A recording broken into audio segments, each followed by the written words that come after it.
في الفيديو النهاردة هنتعلم ازاي نبقى سعداء وازاي اقدر اعيش سعيدة.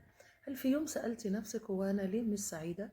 ليه انا مش حاسة بالفرحة اللي محتاجة احس بيها؟ ليه دايما في حاجة جوايا ناقصة؟ ليه اللمعة اللي جوا روحي انا دايما مش بحسها؟ ومش هي دي الفرحة اللي انا ببقى دايما مستنياها، مع ان ممكن تكون حياتك مليانة تفاصيل فعلا تفرحك، وفعلا تكون هي ممكن سبب للسعادة، وتقدر ان هي توصل الفرحة جواكي، بس انت بالرغم من ده كله انت دايما بتحسي انك مش سعيدة. لان السعادة يا ست الكل هي احساس داخلي انا بعيش بيه جوايا، والاحساس ده بيتبني جوايا وبيتبني جوه روحك خطوة بخطوة. هي ما بتجيش مرة واحدة انا يلا هي هبقى سعيدة فببقى سعيدة. هي السعادة احساس بيتبني جوه الروح لحظة بلحظة، وطول ما انا رابطة سعادتي بحدث او بشخص او بموقف او بحاجة انا عايزاها، عمري ما هحس بالسعادة. الحاجة دي هاخدها وبرضه مش هحس بعديها بالسعادة. فيبقى أول حاجة حضرتك بطلي إنك تربطي حياتك وإحساسك بالسعادة بحاجة معينة ملموسة، سواء بشخص أو بموقف أو بشيء أنت طالباه. السعادة قرار قبل ما تكون ظروف. السعادة هي قرار داخلي لحضرتك قبل ما تكون ظروف.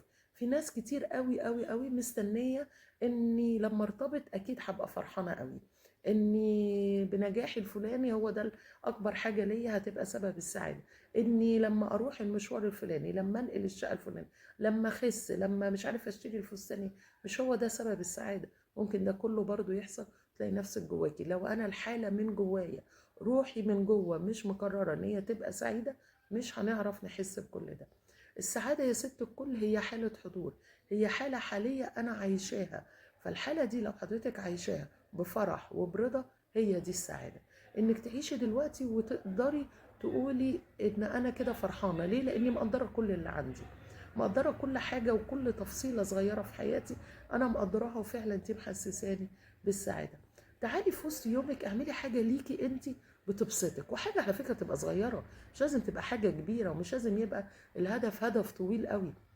حاجه ليكي بسيطه فعلا بتبقى مفرحاكي. زي انا بحب اشرب فنجان القهوه بتاعتي الصبح وانا قاعده في الفراندا بتاعتي، او في البلكونه، او وانا قاعده في اوضتي وانا على سريري. اعمليها لو دي بتفرحكي، اعمليها. انا بحب القرايه، اقري 5 دقايق 10 دقايق حسب وقتك وحسب ظروفك، اقري.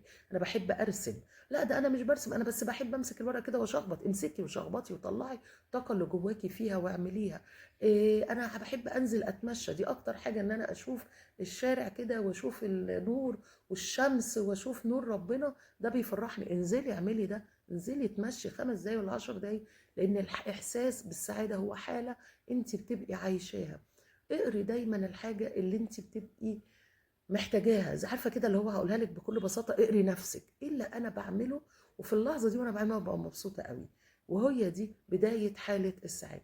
بطلي المقارنات، بطلي المقارنات. بلاش تقارني نفسك بالناس اللي حواليك، قارني نفسك بحالك. وبلاش دايما مقارنات. اللي هو عايز اقوله لكم اللي هو ايه، كل الحاجات اللي على السوشيال ميديا مش هي دي الحقيقه.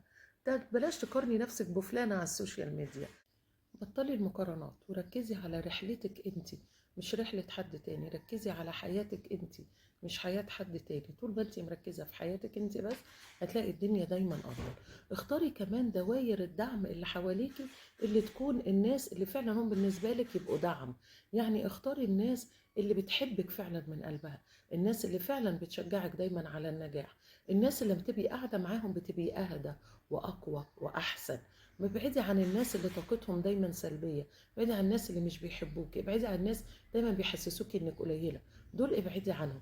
طب لو انا الناس الداعمه دي مش موجوده اعمل ايه؟ خليكي انت الداعمه لنفسك، خليكي انت اللي كل يوم تقارني نفسك بالنهارده وبامبارح ومن اللحظه اللي فاتت انا كنت ازاي، وكوني دايما انت الداعم لنفسك. لو عملتي كده، ده اول حاجه هتخليكي دايما حاسه بالسعاده. اسألي دايما نفسك هو أنا إيه اللي ممكن أعمله، والحاجات دي تبقى صغيرة على مدار يومي تخليني فرحانة، واعمليها. زي ما قلنا ممكن يكون مشوار صغير بحب أعمله، بنزل أقعد في كافيه معين، بنزل أشرب كوباية شاي وأنا في بيتي، بقعد مع حد، بعمل مكالمة تليفون لصاحبتي وبتبقى المكالمة لذيذة. شوفي انت ايه اللي بتحبي تعمليه في يومك ويغير مودك ويخليكي أفضل، هو دوت سبب السعادة. يبقى السعادة يا ست الكل هي حالة انت اللي بتوصلي لها. السعادة ما هياش جاية من الظروف، السعادة هي قرار وحالة انت اللي بتعيشيها وانت اللي بتقرريها.